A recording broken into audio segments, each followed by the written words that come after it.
Oi, o Cienciação está começando agora. Hoje vamos falar de um assunto que divide opiniões e como divide.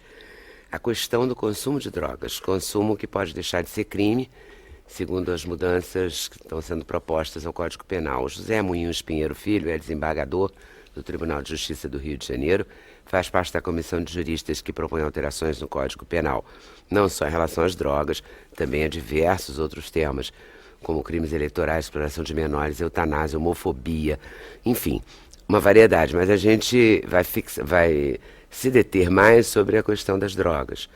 O novo projeto de lei propõe que plantar, comprar, guardar ou portar determinada quantidade de droga deixaria de ser crime. O juiz Luiz Gustavo Barbosa de Oliveira é contra essa proposta. Para ele, legalizar o consumo das drogas poderia aumentar o consumo e passar a impressão de que o uso de drogas não é perigoso nem arriscado para a saúde. Para o antropólogo Luiz Eduardo Soares, proibir as drogas, ao invés de combater o crime, permite o crescimento do tráfico e da corrupção. Ele defende a legalização das drogas como forma de enfrentar esse problema de uma maneira mais racional, menos injusta e menos violenta. A história do economista Ronald Soares virou livro, pelas mãos do Luiz Eduardo Soares, uma história real que virou ficção no livro Tudo ou Nada. Ronald conheceu os dois lados das drogas, foi dependente, trabalhou para o tráfico, foi preso na Inglaterra e no Brasil, e hoje ele tem uma vida mais simples no Brasil, acha que em muitos casos, ao invés de combater leis rigorosas, podem até mesmo incentivar a dependência. O psiquiatra Jorge Jaber trabalha contra a dependência de drogas. Ele é presidente da Associação Brasileira de Álcool e Drogas. Ele acha que o dependente não deve ser tratado como criminoso, mas acha que liberar as drogas pode gerar um problema de saúde pública, um impacto que o Brasil ainda não está preparado para absorver. Vamos conversar também com o jornalista Wilson Aquino. Ele é autor do livro Verão da Lata. O Wilson conta uma história real que aconteceu no Brasil no verão de 1987, quando uma embarcação despejou 22 toneladas de maconha em latas no litoral brasileiro. Para a realização desse programa, contamos com a participação de vocês, nossos debatedores fixos, por telefone, por fax, por e-mail ou pelo Twitter. Na verdade, essa proposta de mudança no código tem, 480 itens, é uma coisa enorme. Então, por isso que a gente faz esse recorte hoje. A gente pretende fazer outros recortes, questão da homofobia, questão do aborto, eutanásia, em outros momentos. Por isso que a gente vai se deter nesse. Eu vou começar perguntando ao Dr. Moinhos Pinheiro qual é essa proposta mesmo? Não é liberou geral, como as pessoas dizem, claro, né? Tá. Bom, Leda, primeiro, boa tarde meus colegas aqui de mesa e a oportunidade de estar de novo no seu programa. Primeiro eu quero dizer que o Senado Federal, quando assumiu, trouxe para si a responsabilidade de atualizar o Código Penal. Ele fez uma coisa muito importante, porque ele convidou uma comunidade jurídica, não só de advogados, mas advogados, juízes, promotores, defensores públicos, quer dizer, cada um com a sua experiência profissional para avaliar o que está em termos de legislação penal. E não exigiu nenhuma prática conservadora, não criou nenhum tabu, deixou que a comissão tratasse livremente. E agora o anteprojeto já se transformou em projeto e já começa a ser deliberado no próprio Senado. Evidentemente, várias propostas teriam que ser objeto de discussão. Eutanásia, ortotanásia, nos crimes contra a administração pública, a questão do enriquecimento ilícito, a punição da pessoa jurídica. E, querendo ou não, na liberdade individual, a proposta da comissão, e podemos abordar isso em outra ocasião, traz o stalking, que é a perseguição obsessiva, traz o bullying, que é a intimidação vexatória, são novidades que nós entendemos de propor como criminalização.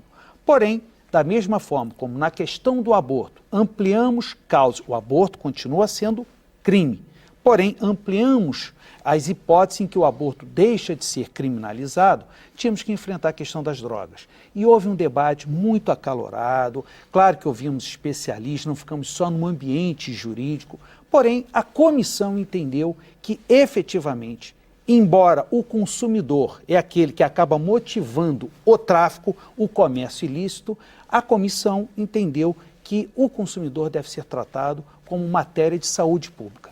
É um problema da individualidade, da privacidade. E, na verdade, não fomos tão ousados. Por quê? Porque a atual legislação já não põe na prisão, não encarcera o consumidor. É o que se chama despenalização, tem penas alternativas. Agora nós temos um passo, descriminalizamos o consumo, mas com indicações. Por exemplo, a pessoa poderá consumir, não se identifica qual droga, pode ser maconha, pode ser cocaína, pode ser crack, isso a comissão deixou em aberto, tá? O consumidor, mas ele não pode consumir em público, não pode consumir em ambiente escolar, não pode consumir na presença de crianças, ou seja, a comissão criou regras para que essa questão fique bem na ambientação do privado. E se ele praticar esse fato na frente, por exemplo, de criança, numa ambientação escolar, ele sofrerá as punições de hoje, que também não é a cadeia. Agora, entendeu a comissão que, na verdade, o poder público, o Estado, tem que tratar o usuário, e principalmente aquele que vai chegar a uma dependência, como um problema da saúde e não um problema criminoso. Então foi essa a opção, ela é polêmica, mas entendeu a comissão que o Brasil tem que enfrentar a situação. E criminalizando, porque fica o estigma, não basta despenalizar. Ainda que não vá para a prisão o usuário hoje, ele fica com o estigma do criminoso. Se ele repetir, tem o problema da reincidência. É o estigma que vai impedir o acesso a serviços públicos, a outras funções, na própria comunidade. Então, enfrentamos essa situação. A comissão também me indicou. Na verdade, há uma presunção do que seria a diferença entre o usuário e propriamente o comerciante, o traficante. Presunção, o texto da proposta fala. Quando se presume? Nós trouxemos, podemos dizer assim, importamos uma ideação europeia. Em Portugal, que descriminalizou, faz a distinção presumida quando aquela quantidade apreendida permite o consumo por 10 dias. A comissão entendeu de ser de 5 dias. Quem vai definir isso? Os organismos médicos, a Anvisa, ou seja, que vai estabelecer. Mas não quer dizer que, e nós sabemos que um traficante, porque o tráfico também é no varejo, ele poderá se utilizar disso para escamotear o comércio, não há dúvida nenhuma. Porém, o texto é claro, o juiz não está adstrito a essa presunção. Pelo local em que estiver sendo esse suposto consumo, pelas condições, pela quantidade, pela natureza, pela divergência, ele poderá considerar o comércio e não o uso. Ou seja, é o caso concreto. E aí é a liberdade do magistrado no caso concreto. Luiz Eduardo Soares, você defende a descriminalização, é isso? A legalização, eu sou ainda mais radical. Mas, em primeiro lugar, eu queria lhe agradecer o convite. É um privilégio estar aqui novamente com você, com os companheiros de mesa. E eu acho que esse seu programa, de fato, é um exemplo. E é um sintoma do momento democrático do Brasil contemporâneo. Com todos os problemas que nós temos avançado no respeito à diversidade, à pluralidade e à seriedade com que você trata essas divergências, o fato de estarmos todos em torno da mesa pensando de formas distintas, isso acho que é para nós todos, pelo menos para mim, muito estimulante, muito inspirador. Para a gente também, o bacana é esse. Há 30 anos não era possível. Eu escrevi sobre esse tema há 30 anos e as pessoas que liam, eu digo, fora o campo mais específico dos especialistas, se chocavam, se horrorizavam, simplesmente porque nós nos debruçávamos sobre o tema das drogas com uma perspectiva um pouco heterodoxa. Isso já sugeriria que nós talvez fôssemos favoráveis às drogas ou fizéssemos apologias, etc. Havia uma resistência muito grande. Hoje, o debate está posto, está aberto, as posições são distintas e nós estamos aprendendo, eu acho, uns com os outros. Eu tenho certamente muito a aprender com aqueles que estão aqui, que divergem de mim. Eu procuro aproveitar com toda a humildade. E também queria cumprimentar o Dr. Muniz Pinheiro, porque esse trabalho que está sendo feito é muito importante. Eu acho que nós vamos ter um avanço, mesmo com as divergências. Eu não nego que nós estejamos diante de um avanço e o papel dessa comissão pode ser, de fato, um marco. Eu vejo assim. A minha posição, Leda, se fundamenta em dois campos, digamos assim. Um campo mais filosófico e um campo mais pragmático. O filosófico, bom, para resumir, eu não admito que o Estado intervenha na dimensão privada quando não estão em jogo liberdade ou direitos de terceiros. Então, o álcool, o cigarro, as drogas, etc., se elas são consumidas, são usadas em sentido recreativo e doméstico, no campo, no âmbito da privacidade, e se não há nenhum risco envolvido para terceiros, por exemplo, quando se sai dirigindo, etc., eu acho que é preciso respeitar. Segundo ponto mais pragmático. Se fosse possível evitar o acesso às drogas, se materialmente, fora do totalitarismo, numa democracia, fosse possível fazê-lo, eu acho que essa seria realmente uma discussão importante, porque nós preferiríamos que não houvesse drogas, nem consumo de drogas. Seria mais confortável. Seria melhor para todos, para a saúde, para o bem-estar, para o respeito às relações interpessoais, etc. No entanto, essa não é a realidade. Nenhum país do mundo, a despeito das centenas de bilhões de dólares envolvidos na guerra de drogas, nenhum país do mundo não totalitário conseguiu, de fato, impedir o acesso às drogas. Então, a pergunta prática não é devemos ou não autorizar o acesso, ou permitir o acesso, dado que o acesso é inevitável, inexorável, mesmo quando as polícias são as melhores do mundo e os investimentos são aqueles mais exorbitantes, hiperbólicos, em escalas de fato superiores. A pergunta é, em que contexto institucional, jurídico, político, nós vamos enfrentar esse dilema, vivenciar o acesso? Será esse que nós conhecemos, em que essa é uma questão de justiça criminal, é uma questão regulada, né, pela presença da justiça, pela intervenção de penas, sentenças, etc.? Ou será que seria melhor ou menos mal um contexto em que essa problemática fosse vista como um problema de saúde pública, de educação, etc. Nós temos uma grande lição no cigarro, o Brasil tem avançado muito na redução do consumo de cigarro, sem criminalizações, sem penalizações, sem envolvimentos policiais ou de justiça criminal, sem cárceres. E o álcool, que é a pior das drogas, no sentido de que atinge de forma devastadora o maior número de pessoas. No Brasil nós temos mais de 15 milhões de pessoas sofrendo de patologias ligadas ao alcoolismo. Nessa área nós não conseguimos resolver o problema, mas estamos lutando com ele com as armas mais inteligentes, com campanhas, com esforços de educação, com experimentos e metodologias diversos, e temos, de alguma maneira, aprendido a conviver com esse grande dilema, com esse grande desafio. Não resolvemos, mas não criamos uma guerra em torno disso. Imagine se agora nós fôssemos também criminalizar o comércio de álcool, proibir o acesso ao álcool, etc. Nós teríamos, além do alcoolismo, uma guerra civil, com todas as consequências. E os bilhões gastos nessa matéria. Nos Estados Unidos, em 2007, o John Friedman e mais 500 economistas liberais entregaram ao presidente Bush uma proposta de legalização das drogas, no sentido mais amplo, e eles demonstraram que isso traria, só no caso da maconha, um benefício econômico da ordem de 7 bilhões e 700 milhões de dólares por ano. Seria o valor estimado, gasto na repressão, na guerra proporcionada a essa área, contra o consumo especificamente da maconha. Nós temos, portanto, gastos bilionários e esses recursos poderiam encontrar canais mais profícuos, mais saudáveis de investimento. Mas em relação a esse projeto, você acha que a gente está avançando, se a gente consegue discutir, né? Eu acho que a discussão é muito importante, ainda que eu considere que seja necessário, de fato, a legalização. E depois a regulação, não é? A disciplina, assim como nós fazemos com o álcool, não é? Fazemos com o cigarro, que são também drogas mortais. Doutor Luiz Gustavo Barbosa de Oliveira, o que o senhor acha desse projeto? O senhor é contra? Boa tarde, Lida. Boa tarde, meus caros colegas de mesa. Eu sou contra e me parece que o projeto é contraditório. E por que eu acho que é contraditório? A experiência mostra, e não precisa ser jurídica, basta ser social, basta ver as televisões, em que a droga é um instrumento de exclusão social. Abrimos a janela, nós não vemos o que vemos na França, não vemos o que vemos na Inglaterra, nós não vemos o que vemos na Holanda ou nos Estados Unidos.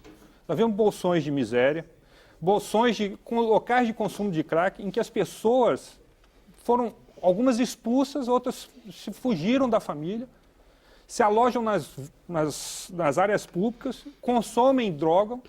estão se matando naquele estado, só vão ao hospital quando estão em estados agudos graves e quando melhoram, voltam para o local. Ou seja, o que estamos fazendo com o projeto? Nós estamos fomentando essa realidade. O Estado brasileiro, ainda o governo não conseguiu resolver a questão, por exemplo, das cracolândias, no Rio, São Paulo, Distrito Federal, Brasil afora. Nós vamos alavancar essa realidade sem termos a menor condição de tratar essa realidade. Nós não temos uma legislação que obrigue alguém a fazer tratamento. É uma questão de saúde? É indubitável, todos nós sabemos disso. Mas a que título? O doutor Luiz Eduardo estava mencionando a questão do Estado intervir na questão particular, em que ele acha que não deve, não é possível, não seria correto. Nós temos que ter em mente que a questão do uso de droga, como o tráfico de drogas, ele não objetiva o indivíduo em si. O Estado não está preocupado comigo, com o João, com a Maria. O Estado está preocupado com a comunidade inteira, o que cada um de nós representamos para um todo. O nosso papel social, a nossa participação, o que nós temos que contribuir para a melhoria de uma realidade pré-existente. Nós nos reunimos, nos formamos uma comunidade, estabelecemos regras, porque nós temos um objetivo de, ao nascer, receber o Estado numa situação e se galgar numa melhoria. Qual é essa melhoria? De igualdade, de qualidade de vida, de um serviço de saúde igualitário, de habitação, de segurança, de condições favoráveis. Na medida em que desgarramos uma parcela disso, todo o restante será obrigado a carregar todos aqueles que ficaram para trás. Portanto, a proposta do Dr. Luiz Eduardo, de que ele é favorável, você veja... Não, ele é favorável à legalização. A legalização. Quando eu pergunto ao senhor assim, se o senhor discorda desse projeto que está em Sim, discussão no Senado, o que o senhor propõe? Que a gente deixe como está? Não, eu Porque proponho... o Estado está tentando resolver isso há séculos e não consegue. No mundo inteiro, não é No o mundo Brasil. inteiro, no mundo inteiro. E aí que é o nosso grande problema. Nós somos um país subdesenvolvido, em que os países muito mais ricos, como os Estados Unidos e outros, não conseguiram resolver, e nós estamos dando um passo cuja nossa realidade não permite. Por que não permite? Nós temos... A questão do tratamento é centrado basicamente no SUS. E qual a informação que nós temos? O SUS não consegue atender as necessidades básicas de saúde da população. Nós jogaremos, segundo o Senad, praticamente 5%, 9% da nossa população são consumidores de droga. Isso equivale a 18 milhões. Uma população do Rio de Janeiro no SUS, qualquer um pode dizer, o SUS teria condições de atender, além de todas aquelas demandas? Então, se a gente tivesse um SUS eficiente, a gente poderia abraçar esse projeto? Eu acho que a gente poderia começar a pensar. Mas nós temos que levar em consideração... Mas aí a gente poderia pensar botar uma ordem nessa questão das drogas? Porque não é isso que o Senado está querendo, botar uma ordem? Porque está uma desordem. Mas eu acho que a ordem nunca virá. Por quê? Não é o fato de você editar uma lei, estabelecendo uma regra, que significa que ela será obedecida. Se tiver a regra, pelo menos tem uma tendência. Tem uma tendência, mas nós viemos hoje... Se tiver a regra, fica pior. Pois é, mas nós estamos vendo hoje o crescente índice de criminalidade no país. E nós temos um Código Penal. A questão da violência, dados estatísticos, em 2010, mortes por violenta chegou a 109 mil pessoas. Morreram no Brasil 1,122 milhões de pessoas. Isso tinha necessariamente a ver com as drogas? É um dos fatores. Segundo as pesquisas americanas, o álcool, a droga e o fator econômico são os três principais fatores que fomentam ou contribuem para essa realidade. Como a gente falou da saúde, vou ouvir o Dr. Jorge Jaber. Volto aí já já. O senhor que é um psiquiatra, que é um presidente da Associação Brasileira de Álcool e Drogas, que é um estudioso dessa matéria, né? Sobretudo do álcool, né? Essa questão, como é que o senhor vê essa proposta levada ao Senado? Eu me lembro bem que havia, no período, o Dr. Luiz Eduardo ocupava uma posição de destaque aqui no país, uma preocupação muito grande quanto à questão da segurança. Eu não tenho uma educação suficiente para discutir esse tema da segurança. Por isso, eu acho importante que hajam outros parceiros nesse debate. Mas, sob o ponto de vista de saúde pública, eu acredito que nesse instante, nós enfrentaríamos uma situação muito perigosa. Há um aumento significativo do número de dependentes químicos. Isso está se manifestando em idades cada vez mais precoces e é assustador, assim como não tem vaga nem em clínica privada, que não há vaga. Assim, tem filas de pessoas aguardando vaga. Então, na minha maneira de ver, talvez fosse necessário fazer como está acontecendo aqui no Rio de Janeiro, por exemplo, em relação ao trânsito. As obras das vias públicas atrapalham muito o trânsito. Mas nós temos a esperança de que isso vá, em algum espaço de tempo, trazer um benefício para o trânsito. Então, talvez fosse um momento de sermos mais repressivos, talvez, para nos prepararmos para algum momento em que essa discussão alcance, por exemplo, os partidos políticos. Porque essa discussão ela tem que alcançar os partidos políticos. Vai alcançar quando chegar no Senado, né? O que estão lá, não são os partidos políticos. Mas não há, não há uma manifestação clara. Eu queria só esclarecer uma coisa. O senhor acredita, então, que uma vez, digamos que esse projeto fosse aprovado, as pessoas consumiriam mais? Quer dizer, o senhor acha verdadeiramente, sinceramente, eu estou fazendo um advogado do diabo, tá? O senhor acredita sinceramente que a maconha é proibida, aí a pessoa não fuma maconha. Mas se a maconha puder fumar, sei lá, quantos pacotinhos que a pessoa pode comprar? O suficiente para 5 dias. Ela compra um pacotinho para 5 dias. Aí, como ela pode comprar oficialmente o pacotinho para 5 dias, ela vai fumar mais? O senhor acredita sinceramente nisso? Que uma pessoa que nunca fumou vai começar a fumar só porque a lei permitiu? Eu acredito que, não havendo repressão, haverá maior tendência ao consumo. Eu tenho até um exemplo prático. Eu acredito. Eu ouvi outro dia uma testemunha em um processo, na verdade 2. E aí tem uma questão, por que nós somos diferentes de Portugal e dos países desenvolvidos? A questão da ignorância ainda é predominante, a desinformação.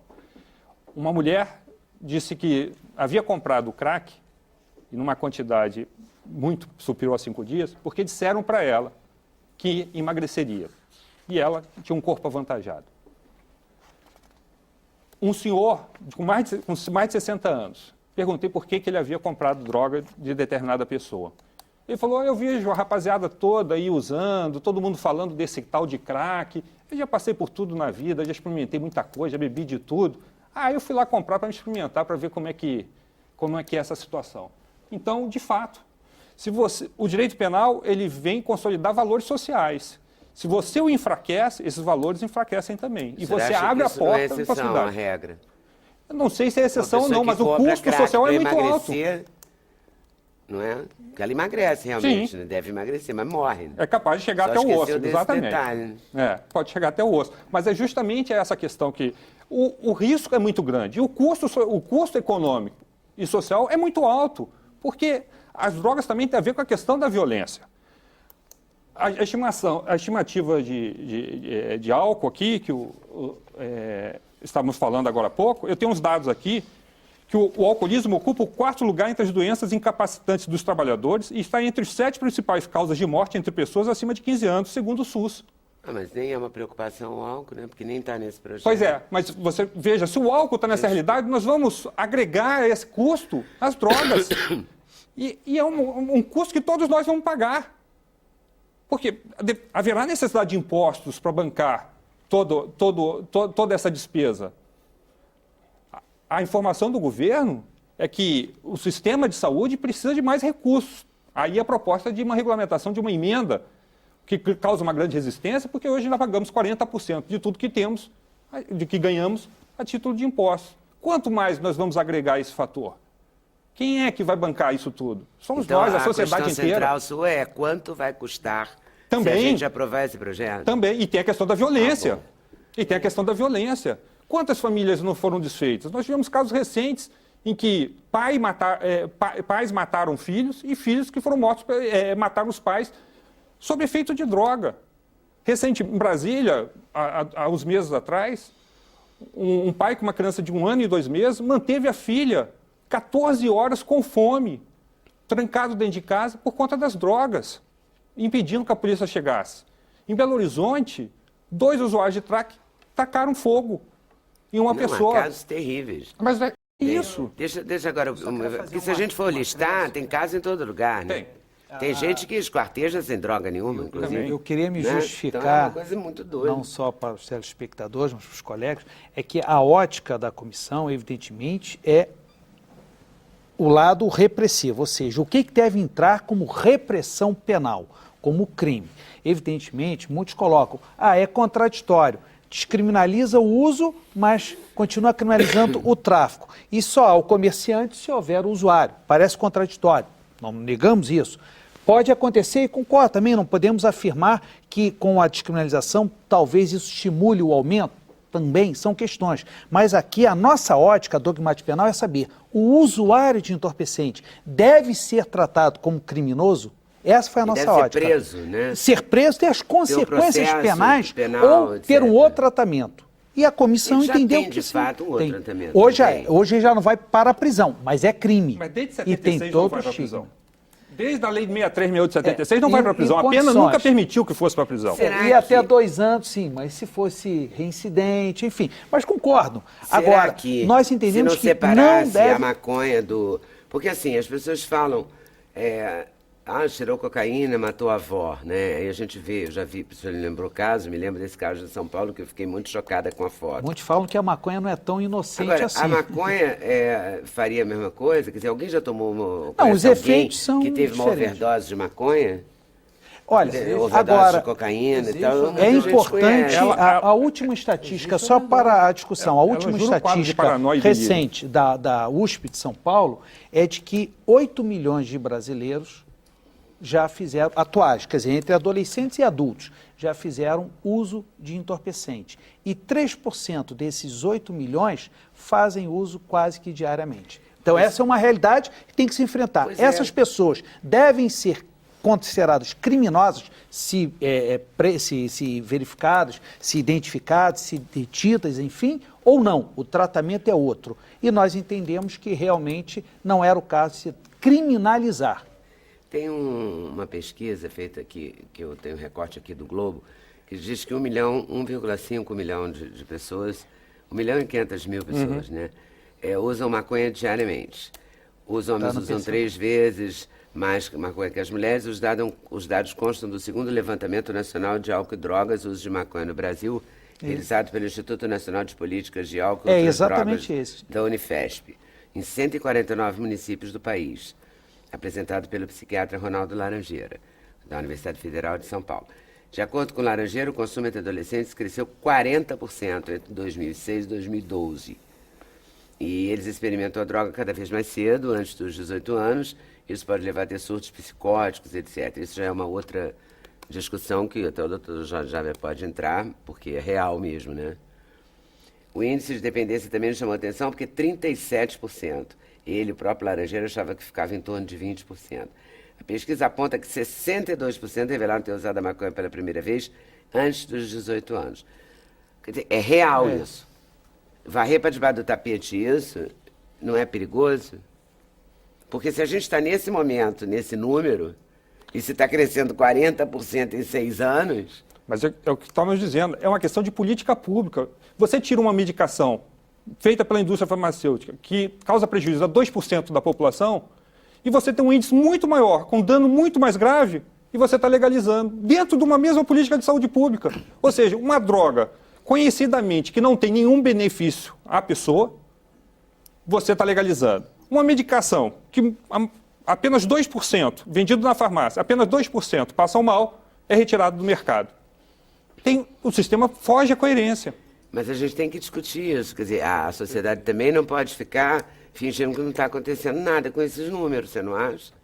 Sem Porque dúvida. é tão assustador isso. Por exemplo, Mas nós não estamos Califórnia. tratando isso, nós A estamos Califórnia, agregando só. que compra na farmácia. Como é que é na Holanda? Ainda é... Ainda tem uma Amsterdã. restrição, Como é Amsterdã? Ronald, que já morou no mundo inteiro. Diga aí. Você pode comprar no coffee shop.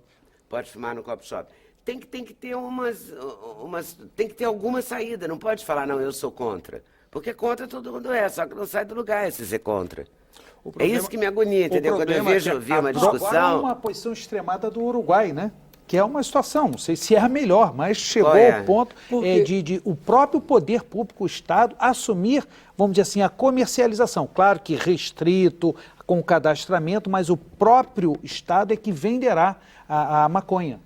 Venderá sob cadastro, quer dizer, chega ao extremo e já está no parlamento. Eu não sei como é que está a votação. É uma posição extremada. No Uruguai, como na Suíça. Na Suíça é muito mais amplo do que o Uruguai. Vamos ver objetivamente o que é que a legalização provoca em termos de consumo, ampliação do consumo. A ideia que nós fazemos é o seguinte, hoje a proibição. Vamos legalizar? Vai haver uma tsunami corrida para as drogas. Será? Errado. Hoje o tsunami está aí. Hoje os números indicam que há um consumo amplo, quase geral e restrito em qualquer rua do país. E não é só o problema brasileiro, porque as nossas polícias são ruins. Não, em absoluto. Nos Estados Unidos, em todos os países que se empenharam na tal guerra às drogas, o fracasso dessa política é ostensivo, é evidente, é reconhecido por todos os oficiais e agentes que se dedicaram a essa missão. Eles sabem disso nos bastidores e reconhecem isso. O governo norte-americano sabe disso nos bastidores e reconhece, mas isso se transformou num issue, numa questão política difícil de lidar em função dos mitos todos. Vamos verificar então o seguinte, hoje o acesso existe, é amplo e se dá no mundo democrático. O que aconteceu com a legalização? Houve, segundo os dados, assim que houve a legalização com disciplina, com controle, etc., falando especificamente da maconha, na Holanda, nós tivemos um aumento de consumo da ordem de 1,8%. No mesmo ano, se nós acompanharmos Inglaterra, Bélgica, Alemanha e França, sobre os quais há dados escolhidos com as mesmas metodologias, nós tivemos em todos eles aumentos ou de 1,4%, 1,5% ou de 2,4%, 2,6%, mostrando inclusive que no caso da Inglaterra e da Bélgica, a taxa relativamente ou seja, aumentou ao... mais onde era aumentou mais. proibido, A Suíça é um grande caso que está sendo discutido em todo o mundo, porque a Suíça, de fato, legalizou a partir de disciplina. Portugal, mais especificamente com a maconha, mas na Suíça, com a abertura muito mais ampla, não houve crescimento. E mais, houve redução das mortes provocadas por abuso de consumo. Por quê?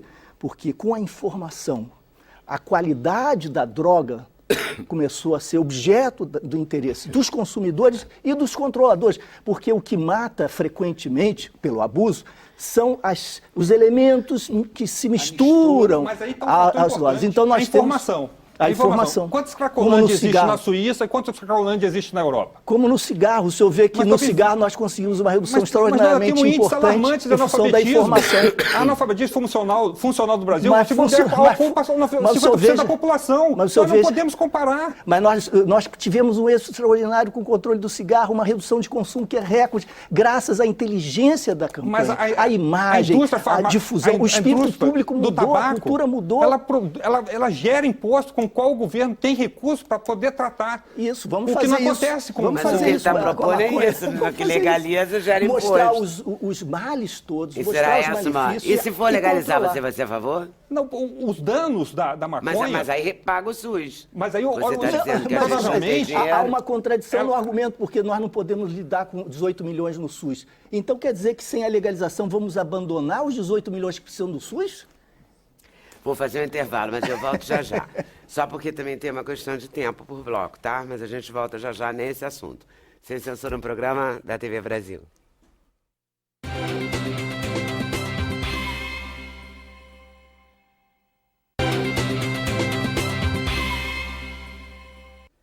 A gente volta à discussão e eu queria introduzir a discussão o Ronald Soares, porque o Ronald é o personagem do livro. O Luiz Eduardo, inclusive, veio aqui, que foi aqui que surgiu essa ideia desse programa de hoje, que eu perguntei ele, você viria no programa para a gente discutir essa questão? E o Eduardo Barreto, nosso produtor, fez uma mesa muito legal, né? Tá de sim. parabéns, Eduardo, produziu bacana. O Luiz Eduardo Salles escreveu Tudo ou Nada, que é a história de um brasileiro preso em Londres por associação ao tráfico com 2 toneladas. Uma coisa básica de cocaína, né? 2 toneladas. Ô, Ronald, a gente olhando assim pra você, nem imagina, né? Boa Não é tarde, não? Vida. Tudo bem? 2 Tudo toneladas, bem? não dá um susto? A gente aqui falando de um vasinho de maconha, de uns 5 gramas, sei lá quanto, né? Pra Cara, 5 2 dias, né? toneladas. Consumo para Fala 5 sério. dias. Era para 5 dias. Era para 5 dias. Para 14 países. Era barra, você foi firme nisso aí, foi em fundo, né? Eu fui fundo, eu assumo todo o erro que eu fiz. Eu participei dos 2 lados dessa conversa e fundo nos 2 lados dessa conversa, tanto na parte de tratamento quanto na parte do tráfico. Você ficou preso. Eu fiquei preso na Inglaterra, fiquei preso no Brasil. Eu já tentei me internar várias vezes quando quando eu era viciado em drogas, inclusive na clínica do Dr. Jada Jabra. Eu tentei, não havia vaga. Não, devagar, olha, tá vendo? E é isso. Mas deve ter sido uma vida complicada também, não foi? Não foi bolinho, não, né? foi um mar de rosas de maneira nenhuma, entende? Foram erros que eu fiz. Não vou ocupar a droga por causa disso, apesar de eu estar viciado na época. E as internações te ajudaram? Hein? As internações te ajudaram ou foi a prisão mesmo que... Não, o que Foi me ajudou foi um determinante. amigo. Eu cheguei ao limite de tentar roubar o meu melhor amigo. Eu estava viciado em heroína. E isso, para mim, moralmente, comigo mesmo, foi a pior coisa que eu fiz na minha vida. Eu tenho vergonha de falar, estou falando em público, até vem lágrima nos olhos. Mas uma das coisas mais feias que eu fiz na minha vida foi isso. E esse meu amigo virou para mim e falou: bom, Ronald, eu te conheço há muitos anos. Você não é um homem de fazer essas coisas. Aqui tem $5.000 para você. Você vai ali na boca e compra $5.000 de heroína e se mata, ou vive bem, ou voa para o meu país, vem para o meu apartamento, eu pago o seu tratamento e de presente a gente faz uma velejada do Atlântico Sul junto, porque eu gosto muito de você e eu estou voltando para o Caribe. O tratamento foi a seco, Dr. Jabra. Eu fui fechado num apartamento. A heroína causa várias disfunções fisiológicas. Eu era bem compulsivo e não teve metadona, não teve outros remédios. Foi a seco. Eu emagreci 14 quilos em 1 mês e meio. Eu quase morri. Eu fui ao fundo do poço, eu não consegui sair de dentro desse apartamento 2 meses e pouco, até virar gente, mentalmente e fisicamente. E aos poucos eu fui voltando ao normal. Não aconselho a ninguém, bati minha cabeça na parede 1 milhão de vezes. Você deve dar um desespero. O desespero psíquico é muito ruim, mas a heroína causa as dores físicas, que são violentíssimas, né? Porque o organismo... Articulares? Articulares, exatamente. A heroína faz com que o organismo, não sei se eu estou certo, não pare de fabricar o lubrificante de todas as juntas. Precisamos da sua colaboração aqui, doutor João. Sobre a Ele está indo bem na explicação, é isso mesmo? Perdão, não... Causa uma dor nas articulações. Ah, sim. A Tem. A interrupção síndrome de abrupta. abstinência. Abstinência, Ah, obrigado. síndrome de abstinência. A heroína causa o organismo a produzir a lubrificação de juntas e articulações e foram as maiores dores que eu realmente já senti na minha Abdominais também. vida. Contrações. Não, fisiologicamente, vômito, diarreia é a coisa mais ridícula do mundo. Em 14 quilos em 1 mês e meio, vai indo. Agora que você deve se sentir a pior pessoa do mundo. Além né? de Porque você é se uma sentir a decadência, pior né? pessoa do mundo, uma decadência mental e moral E aí você não total. via, você tem filha, Eu tenho 3 filhas. E Eu você tenho não- 2 filhas e um filho. um filho, você não via ninguém. Estava trancado. Não, eu estava em outro lugar do mundo, estava na África Porque do você Sul. tem uma história de. Você foi ou é um executivo, Eu sou um executivo. né? Você não é um qualquer assim da esquina, né? Você fez uma carreira. Não, eu fiz uma faculdade de Importante, economia fez na faculdade. Universidade Federal, trabalhei na Bolsa de Valores. Fez uma carreira como homem do Como mercado executivo, financeiro. exatamente. Né? E Mas depois... aconteceu tudo muito cedo, né? Eu tinha 18, 19 anos, 68, 69. Em 68 a gente não tinha dinheiro para pegar um ônibus e em 72 nós nos sentíamos milionários. E éramos milionários. Um iate. E eu não estava muito de acordo com o tipo de vida que eu estava levando e resolvi mudar da água para o vinho. Comprei um veleiro e fui dar a volta ao mundo, que era o meu sonho. E essa foi a primeira viagem. Nós velejamos 4 anos sem parar, de país em país. Uma vida riquíssima. Posso perguntar quantos anos você tem? Eu tenho 62 anos. Não é? Porque ele fez muita coisa, né? Velejou, foi do mercado financeiro, Fui foi rico, foi fazendeiro, pobre, fui foi preso, um sucesso, foi 8 anos preso. no mar, 4 Não na é? primeira Fez tudo navegação, ao mesmo tempo agora. 4 na segunda. Valia um livro mesmo. Pelo tráfico, não pelo uso. As prisões, só me desculpa, foi uma só. Ah, perdão. Tá? Foi em Eu Londres? só fui preso uma vez, eu fui condenado em Londres por 24 anos de cadeia por conspiração, por associação ao tráfico.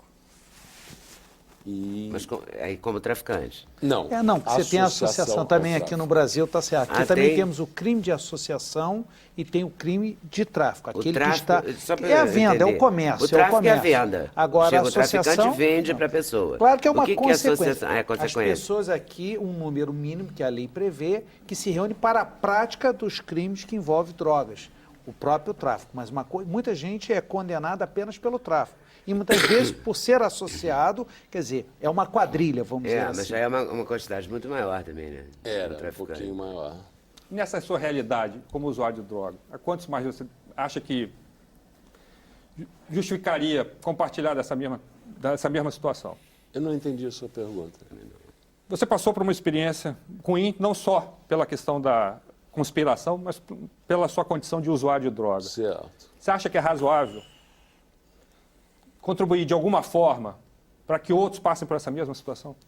Contribuir de alguma forma para que outros passem a mesma... É. Você é a favor ou contra a liberação? Eu sou totalmente a favor da liberação e da legalização. Você acha que dentro dessa realidade Você nossa, vai mais quantos amigos iguais você teve, outros terão para poder ajudar? Eu acho que cada um que fala alguma coisa sobre o assunto já está ajudando. E aquilo que nós estávamos conversando em off, eu não acredito que a repressão e o dinheiro gasto vá ser maior do que o que está sendo gasto e não está resolvendo. Eu fiz até um paralelo esse fim de semana, foi sem querer, eu estava estudando história com a minha filha mais nova. E ela estava na Guerra dos 100 Anos. E eu, sem querer, a cabeça foi, quando é que foi a proibição nos Estados Unidos? Início do século passado. Nós estamos numa nova Guerra dos 100 Anos, nas quais nós estamos perdendo todo ano. Há 100 anos que nós perdemos essa guerra, no mínimo, porque nós não estamos ganhando. O consumo aumentou, a produção aumentou e a criminalidade aumentou. As vagas de presídio também não aumentaram. Mas quem poderia dar a certeza de que, com essa outra realidade, esses números não seriam maiores? A certeza Ninguém que tem bola nós de já cristal. a certeza que nós já temos que 100 anos não funcionou. Olha, a China Eu passou acho por que uma depois coisa... de tentar 100 anos, já está na hora de tentar alguma coisa A China diferente. passou por uma situação chamada Guerra do Ópio, em que uma das reclamações do ministro que levou, inclusive, a intervenção, a guerra com a Inglaterra e depois com a França, era justamente ao imperador. O consumo do ópio em nosso país está acabando com nossos exércitos. O custo, já nós não teremos dinheiro para pagar as fardas, as armas, sequer para alimentar o nosso povo. Até quando você manterá essa situação? Foi quando o imperador bateu o pé contra a venda do ópio pelos ingleses comprados da Índia. Né? Por conta daquilo, você veja, uma realidade já em 1842. Bom, pulando aqui para 2012, desculpa. Me conta uma coisa, você tem 3 filhos, Tem. né? Você contou para eles a sua história, Lógico. né? Claro, tem um Lógico. livro, eles devem ter dado lançamento, você não me parece uma pessoa que esconderia isso. De maneira nenhuma de ninguém. Como é que você se relaciona com eles nesse sentido? Super bem. Super Você bem, diz, não, totalmente aberto. Nunca. Você explica, olha, para mim não fez bem, não foi legal para mim, Eu não preciso explicar, eles têm uma amostra, eles já leram o livro, você entende? E a minha explicação vai ser no momento, minha filha tem 35, meu filho tem 22 e a outra tem 19. Essa de 35 acompanhou mais, deve ter sofrido Essa mais. de 35 foi a responsável por me trazer de volta para terminar a minha prisão aqui. Ela largou o emprego dela. Eu fui o primeiro brasileiro a ser expatriado? Extraditado. Você cumpriu quanto de pena? Eu cumpri 12 anos, eu cumpri 50% da minha pena como manda a lei. Eu cumpri 8 anos nos Estados Unidos, na Inglaterra, e 4 anos aqui. 4 anos no Brasil. E aí, quando você saiu, estava zerado. Quer dizer, cumpriu os 12 legalmente? anos. A minha sentença está extinta. Cumpriu a outra parte em liberdade, né? Deve ter sido o livramento, né? Eu cumpri 2 anos em semiaberto. Foi progredindo, depois teve livramento, pode ter tido o indulto. Agora, o detalhe, eu não me lembro se na Inglaterra a pena foi condenada a 24 anos. Aliás, parabéns pela coragem de se expor e bater, isso é fundamental. Aqui no Brasil, a pena máxima para associação é 10 anos, associação para o tráfico. Lá você 24. foi condenado a 24 anos. Mesmo que fossem toneladas, a pena máxima aqui para a associação. E o juiz ainda me fez uma surpresinha na hora da condenação. Eu ia lhe condenar a uma pena muito grande, mas pela sua idade, por você ser estrangeiro, eu vou lhe condenar só a 24 anos. Só? Uau. Não, uma legislação muito mais rigorosa, isso a gente tem que reconhecer. Eu não uso droga desde 96. Já fui preso em 99. Então você estava em abstinência. Totalmente limpo. E como é que foi esse momento para você? Da prisão? Nesse momento, diante de um juiz lhe dando 24 anos. Como é que foi isso para você, assim, naquele instante? Nós precisamos conversar um pouquinho mais, mas foi maravilhoso porque o meu julgamento foi o maior julgamento da história criminal da Inglaterra. Foram 14 meses de julgamento. Eu passei 36 dias dando depoimento diário, de manhã a de tarde. Eu fui privado de sono, os ingleses eles são muito corretos, eu nunca levei um tapa ou uma palavra grosseira ou uma palavra mais alta, mas a tortura mental é violenta. Então, quando eu entrei no julgamento, eles usando um artifício de security, que quando fala security, vale tudo. Eu era observado de 40 em 40 minutos, isso normalmente. Durante 5 anos eu tenho minha vida escrita de 40 em 40 minutos. Eu tinha 2 oficiais especiais olhando para mim, está olhando para a parede, está no banheiro, está chorando, está lendo um livro, está pensando, está deitado, está em pé. E quando começou o julgamento, eu tinha conseguido me livrar do grupo, porque quando você entra com 15 pessoas para ser julgado, ainda mais muitos estrangeiros, você está automaticamente condenado. Eu tinha conseguido separar, a sala que eu ia ser julgado entrou em pintura, por um acaso, e por um acaso os outros iam ser julgados daqui a 4 meses, então por um acaso eles me trouxeram de volta. E no momento que eu comecei a dar o meu depoimento, eles me puseram no suicide watch. Nós achamos que ele vai tentar se matar. Então não precisava ser 40 minutos. Podia ser a qualquer hora. Então, de noite, eu era um preso solitário. Eu não estava em solitária. Eu estava em solitário porque não existia outro preso do risco que eu tinha. Eu era o prisioneiro mais perigoso da Inglaterra, em 70 mil, de uma tripulação de 70 mil pessoas. Cuidado com a sua mão, que senão você tapa o microfone. Desculpa. Tá. E eu fiquei preso 2 anos sozinho.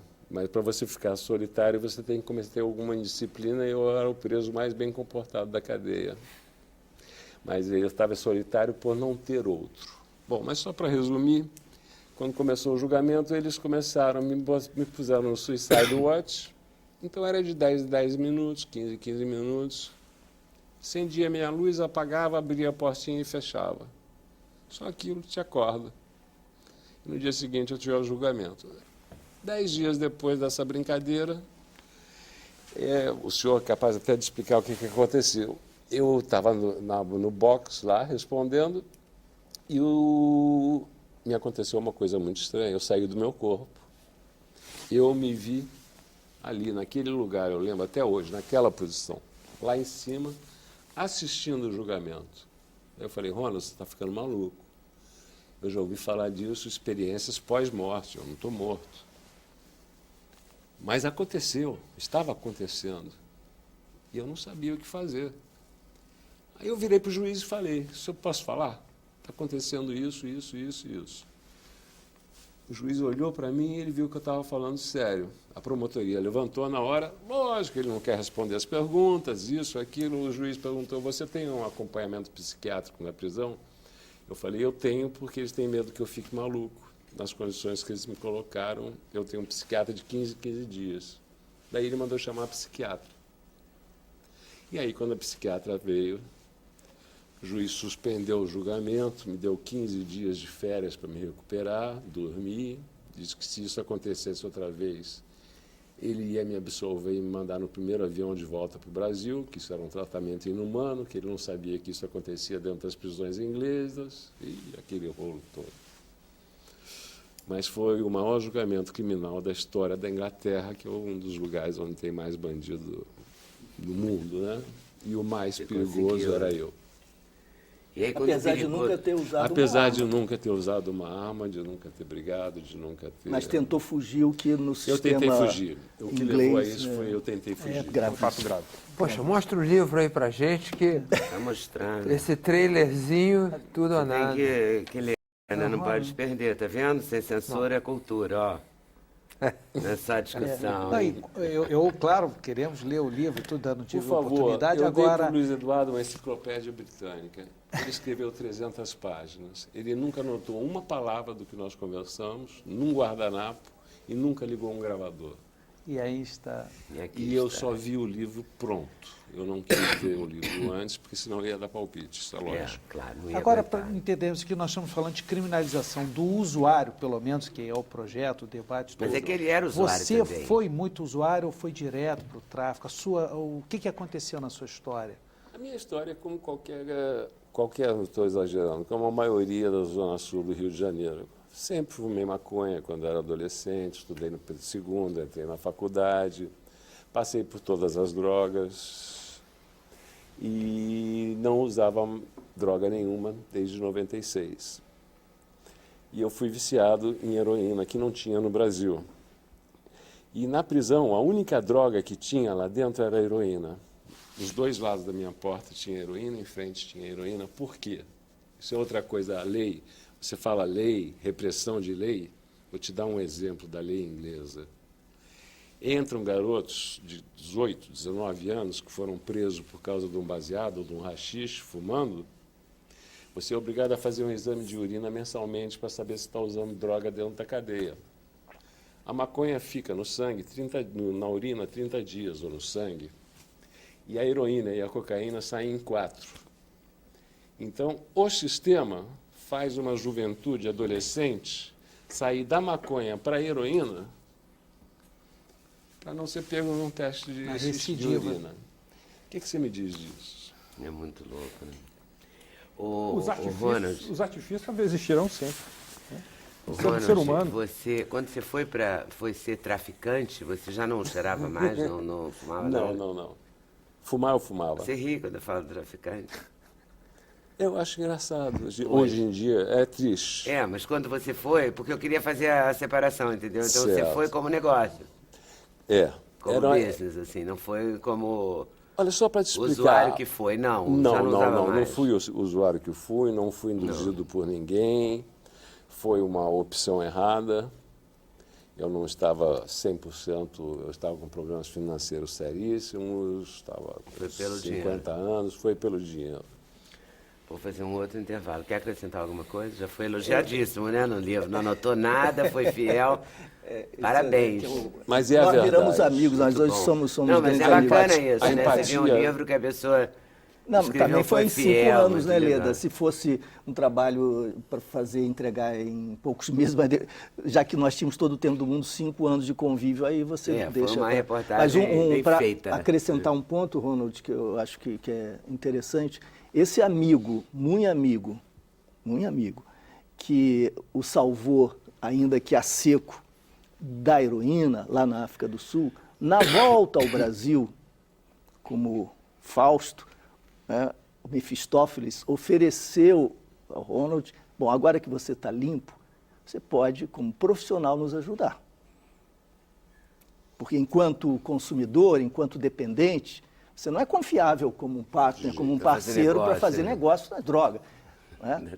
Mas agora que você está limpo, você pode se unir a nós. Leda, para você ser bandido, você tem que ser a pessoa mais honesta do mundo e não se drogar.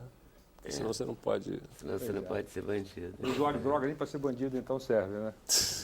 Complicado. A pessoa tem que ser... É complicado. Incrível mesmo. Essa deve ter sido também um momento difícil. Esse deve ter sido, né? Dizer não para o cara que te estendeu a mão. Acabou dizendo sim. Porque é uma decepção horrorosa também, né? Na verdade, ele estava investindo no futuro dele. Estava investindo no futuro dele. Isso eu falei, era um negócio. Diabólico, né? Você abraça, salva e aí entrega o inferno. Muito. É fogo. Caramba, Intervalo. deu até um silêncio. Né? Deu um silêncio. É de cortar com a faca, né, doutor Jade? Poxa. Intervalo, a gente volta já já. Sem Censura no programa da TV Brasil.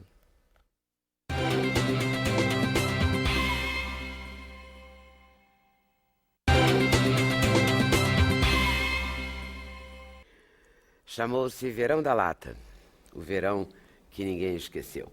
E que o Wilson Aquino fez o livro, o Alexandre vai mostrar aqui o livro. Foi o verão de 87? Foi 87, 88. 87. Verão da Lata. Tu lembra também, né, doutor Jade? Verão da Lata, né? Olha, senti um certo Olha aqui, saudosismo. gente, esse é o Verão da Lata. Olha aqui as Você latas. vendeu tanto abridor, né? Latas de maconha apareciam no mar, né? Apareciam na praia. Estavam dando na praia. Solano está. Solano está. No navio. Apareceu O nome no do mar, navio, né? Solano está. Apareceu no mar para os mais pacientes, né? Tinha uns mais, assim, impacientes que alugavam um barco para buscar em alto mar. Pra buscar. E era da boa? Era da maravilhosa. O Ronald aqui disse que era... Eu não disse Não, mas você, porque você era enturmado, você é um carioca, praieiro. Procurei muito. Não, e da praia, lógico, da praia, né? Você deve ser o menino Zona Sul, evidentemente, em 87. E essa Então- era a cannabis índica, não a sativa, que a evolução dela virou o skunk, que é a maconha famosa na Holanda, e que nunca tinha aparecido em tal quantidade no Brasil. Imagina. As pessoas que já tinham viajado já tinham experimentado em algum lugar algo parecido, mas quando chegou aqui foi uma surpresa meio que geral, né? E aí o que aconteceu? Prenderam os rapazes do navio, os comandantes? Na verdade, isso aí foi uma operação, era um tráfico internacional de drogas, né?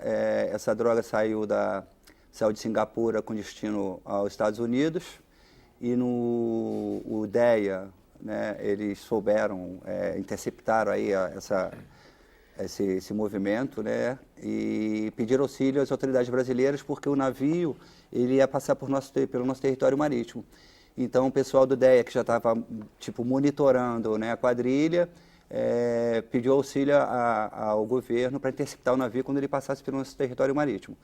E, inclusive, o chefão da quadrilha já tinha sido preso lá em Nova York com a passagem da Varig, ele estava vindo para o Brasil, o chefão, o Alan Grover. Enfim, só que é o seguinte, em 1987, enfim, a comunicação, a telecomunicação era muito, não era como hoje, né? Tudo muito avançado, né? E a Polícia Federal não tinha nenhuma canoa, né? E sem uma canoa, nem bote inflável, eles tinham que interceptar esse navio em alto mar. Enfim, a missão era dura, né? Aí foi pedido um auxílio à Marinha, a Marinha Brasileira disponibilizou... Tinham 2 canoas? Não, não tinha nenhuma, coitado. A Marinha disponibilizou o nosso navio mais moderno, que era a Fragata Independência, e foram feitas várias incursões no mar para ver se conseguia localizar o tal do navio da maconha. Só que com a prisão lá nos Estados Unidos do chefe da quadrilha, né, a gente pode presumir que todo mundo foi alertado. Claro. E até hoje, na iminência, né, os doutores sabem, na iminência de um flagrante, o cara dispensa o bagulho. Desova o bagulho. É, tem que dispensar. E dispensaram no mar. Dispensaram as latinhas, aqui as latas todas jogadas no mar. Exatamente. Aqui tem uma foto muito emblemática, olha aqui. Tá vendo? A latinha lá boiando E o cara indo e um buscar. companheiro indo lá, né, assim. Agora, Deve ter sido muito mergulho, deve ter sido uma época... Muito. Eu adoro as legendas, olha isso. Parte da substância vegetal encontrada no peso do porão. Não é maravilhoso? Substância vegetal. Mostrado nas fotos, a substância vegetal. E o navio muito Solano bom. Scar, ele foi ancorado embaixo da ponte aí Rio-Niterói, que eles acontece? deixaram o cozinheiro filipino a bordo e saíram para jantar e nunca mais voltaram. O cozinheiro filipino foi Não, o preso. cozinheiro era norte-americano. Coitado, ele era Steve respondeu? Skelton. Não, então, é aí que acontece. Pelo crime todo, o cozinheiro. Olha aqui a quantidade de lata. Eram milhares, né? Eram 22 toneladas e, pelo cálculo, cada lata tinha entre 1,3 kg e 1,5 kg, então calculou-se 15 mil latas. Mas pode ser, isso era uma estimativa, tá? Era informação da polícia, pode ser que tivesse mais. E como só 20%, cerca de 3 mil latas foram apreendidas, enfim, então calcula-se, assim, a gente estima que foi mais, porque foi muita lata aí, parando na mão dos maconheiros, enfim. Verão da Agora é lata. interessante esse evento, porque você, ao contrário do que está sendo debatido, até colocado aqui, você não consegue associar esse evento do Verão da Lata à violência propriamente dita. Enfim, porque como o bagulho, a maconha, ela estava acessível de uma maneira bem gratuita mesmo, era só, tá na praia, cara, qualquer um podia pegar. Enfim, então, e como ela não chegou na mão do traficante profissional, então você não vê episódios de violência. Você vê a prisão de um ou outro, porque até hoje é assim. O usuário, ele muitas vezes, para sustentar o vício dele, ele compra uma determinada quantidade e revende para os amigos, repassa para os amigos, no métier dele, enfim, e para poder sustentar o vício dele. né? Porque também fica mais barato, né? No Não, aí no coletivo. caso ele tira o dele, enfim, e distribui, divide né, o faz aquela resto. coisa social E lá. o dele com- sai de com a graça, turma. é um negócio O dele sai de pequeno, graça, assim. o dele sai de Quer graça. dizer, pequeno em termos de lucro, né, que eu tô falando. O cara Não é não, o cara não uma vive, fortuna, o cara ele não vive lucra, disso. não, ele não vai comprar um carro, não vai comprar uma camisa de grife, entendeu? Ele Ele vai ali compra ali negociar, socializar o bagulho dele para ter. Então, como não chegou no traficante profissional essas latas, pelo menos que nós tivéssemos notícia. Talvez então, por isso não haja associação com a violência. isso não que quer houve, dizer. então você não vê muitos danos assim à sociedade de uma Ó, o forma cozinheiro. geral. O cozinheiro, O Steve cozinheiro que Skelton, ficou no navio dando a coletiva dele. ó. Quem dera, coitado. Ele era norte-americano, ele foi o único, eram 7 tripulantes. Então logo eles fundearam aqui na Baía de Guanabara, 2 dias depois os outros 6 foram embora e o Stephen ficou sob a alegação de aguardar o conserto do navio, enfim. E acabou pagando o pato sozinho, porque ele acabou condenado a 20 anos de cadeia. Obviamente houve um recurso, né? Ele foi bem defendido pelo Dr. Vanderlei Rebelo, que inclusive é uma eminência aí na questão das drogas. E essa pena caiu para 1 ano, então logo ele ganhou o alvará de soltura, ó, se mudou para os Estados Unidos e ele não voltou mais. Continua lá até hoje. Que loucura. E você conta a história toda aqui com todos os alvarás. Contamos, Falou alvará a de gente soltura, eu mostra. abri, tá aqui o alvará de soltura. É porque é Aí interessante, tem tudo, Oleda. foto, mandado de prisão. É um documento mesmo. É, né, não, de é uma um época. documentário impresso. Eu classifico de do- documentário impresso. É um documentário impresso, tem razão. Exatamente. Boa Porque explicação. a ideia de fazer o projeto surgiu a partir da conversa que a gente teve com pessoas mais jovens e elas pensavam que o Verão da Lata era uma lenda urbana, que não tinha existido, entendeu? Que era um folclore, Resgate. né? Porque ninguém concebia maconha dando sopa na praia, entendeu? As pessoas, não, isso é impossível, não pode. Realmente muito inusitado, né? Enfim, então a gente veio desmistificar isso. Aconteceu realmente o Verão da Lata. É um documento, como você falou, um documentário escrito. Existiu, é real, aconteceu. É real. Inclusive o cara foi preso, ficou lá, os outros fugiram, tem teve a traição tudo. dos companheiros, né? teve, dos coleguinhas, entre aspas. Teve tudo, né? De um crime. Não, Pinheiro? O Pinheiro, não é? o Chama que de marca Pinheiro isso, hoje. né? Tanto Não falar tem Moinhos, problema. tentar falar É o Moinhos, município teatro plural. chama de Pinheiro hoje.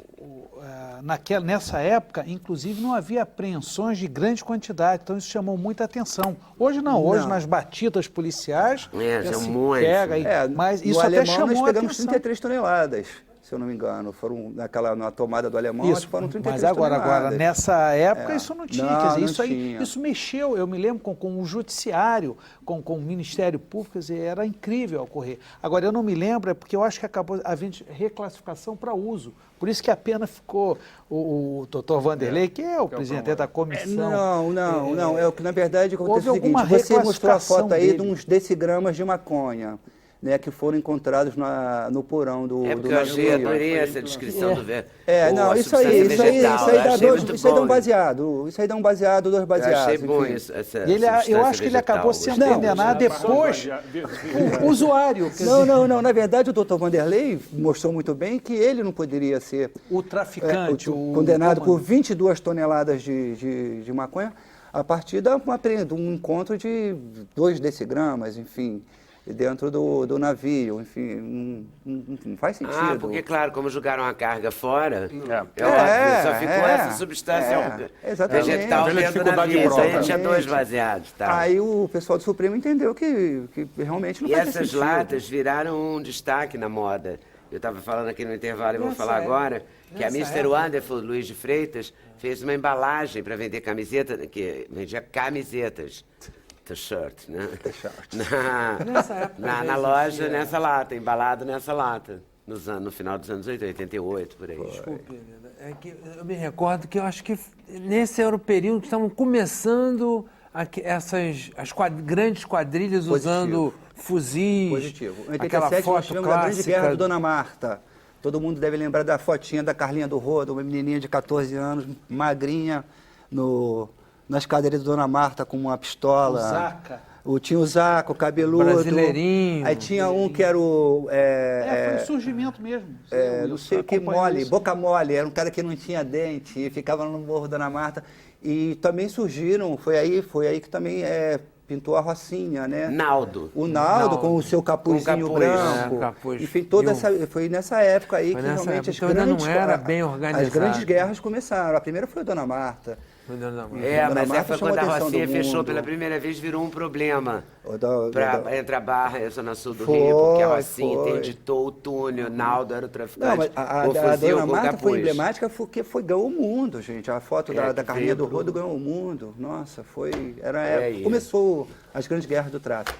Foi Agora, aí. ô, Leda, eu queria só, assim, nesse meu trabalho, eu conversei com vários maconheiros, enfim, entendeu? Pessoas que fumaram a maconha, enfim, alguns continuam fumando até hoje.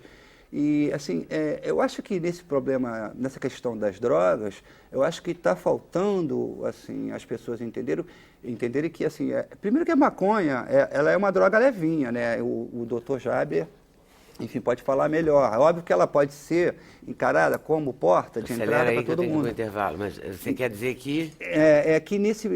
Assim, que não houve assim, esse dano, as pessoas não tinham esse baixo astral que você vê no crack, etc e tal, enfim. As pessoas lidam com a droga melhor do que a gente às vezes pensa, Era menos perverso. muito menos. Era um pouco, tinha essa coisa de abrir a cabeça para o mundo, havia essa ideia ligada de uma experiência de se expandir horizontes. Agora é uma coisa perversa e comercial, né? Intervalo. Agora é intervalo mesmo, mas a gente volta já já. Sem censura, o programa da TV Brasil.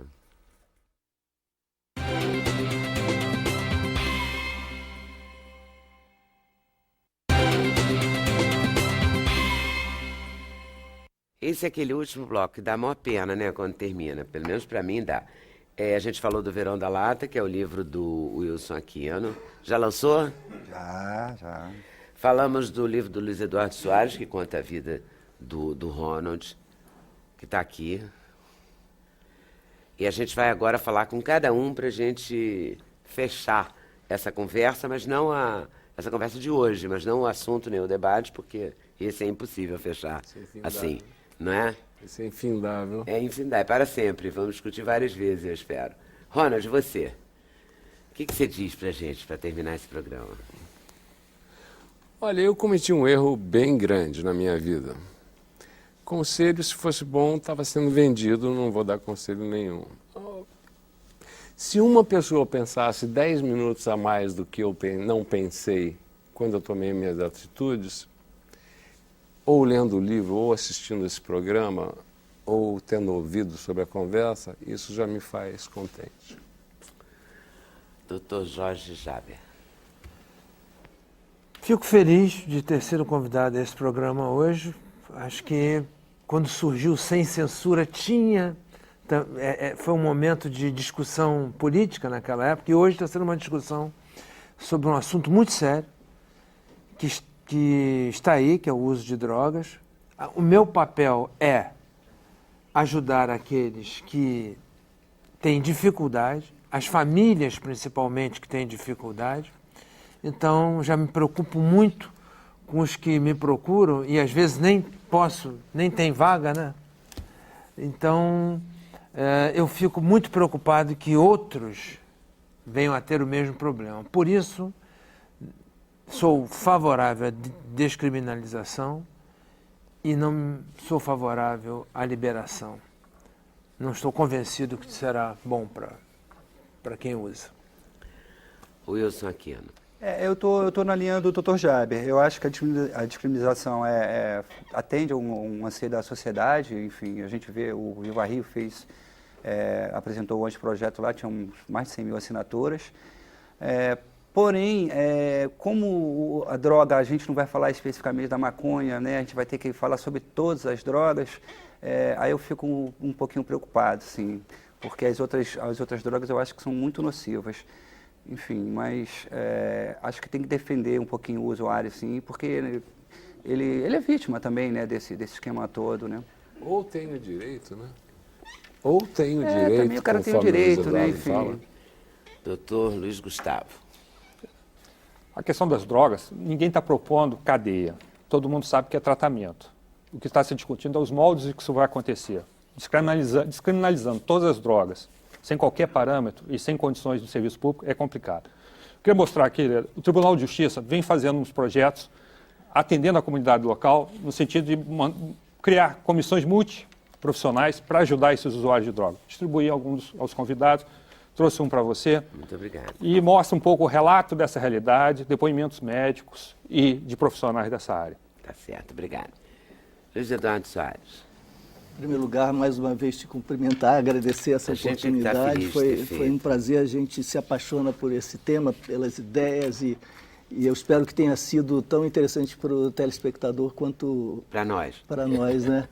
E aprendi bastante ouvindo as posições contraditórias. Eu permaneço fiel à ideia de que a legalização das drogas é o melhor caminho, porque legalização não significa liberação irresponsável com vocação ao consumo. Significa a possibilidade de que nós tiremos do armário os tabus e nos debrucemos sobre os problemas reais, oferecendo alternativas, apoios, esclarecimento. A grande lição que o Brasil está dando para o mundo e para nós todos é o sucesso no controle, na redução do consumo de cigarro, que pode ser mortal, e é a forma pela qual nós estamos lidando com o álcool, disciplinando, regulando e impedindo que o exercício da liberdade acabe ferindo a liberdade alheia. Então, vamos tirar essa temática do âmbito da justiça criminal de uma vez por todas.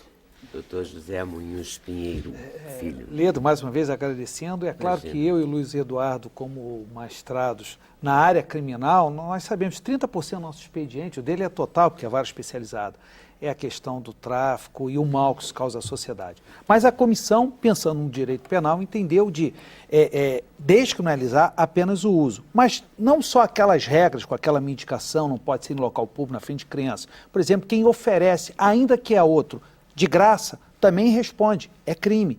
Quem induz outro a usar também responde. Ou seja, a comissão teve cautelas. Pode ser que um dia cheguemos à legalização, mas eu acho que é um grande passo para o nosso parlamento agora refletir. Você não acha que se as pessoas que quiserem usar pudessem... Hoje plantar é crime? Hoje Quer dizer, eu queria saber assim, Agora a plantar comissão- uma fazenda inteira, Não, é só- claro não, que é não. crime. Aqui também Fala assim, está plantar um sendo- vasinho também é crime? Não, descriminalizado se ficar comprovado que é para uso próprio. Aquela quantidade. Então, o plantio também passa a ser descriminalizado. plantio individualizado. Individualizado. Ou seja, a comissão respeitou a individualidade, a privacidade, mas com E, mitigações, claro, com porque as controle. quantidades não podem ser astronômicas, pode ser uma Exatamente. fazenda de maconha, né? Não, isso é não, diferente, claro. É um vasinho do tamanho São de manjericão, presunções. quer dizer... E o juiz, no caso concreto, vai poder diferenciar quem é o traficante e quem é o usuário. Tá certo. Então, agradecendo a vocês por terem vindo, muito obrigada. Super valeu. Já agradeci o Eduardo, nosso produtor, que se empenhou e valeu mesmo. Eu queria... Tem histórias muito boas aqui, eu vou entregar para quem as pessoas mandaram comentários e vou agradecer a vocês por estarem nos assistindo. Boa tarde, boa noite e até amanhã, se Deus quiser, aqui na TV Brasil. Valeu!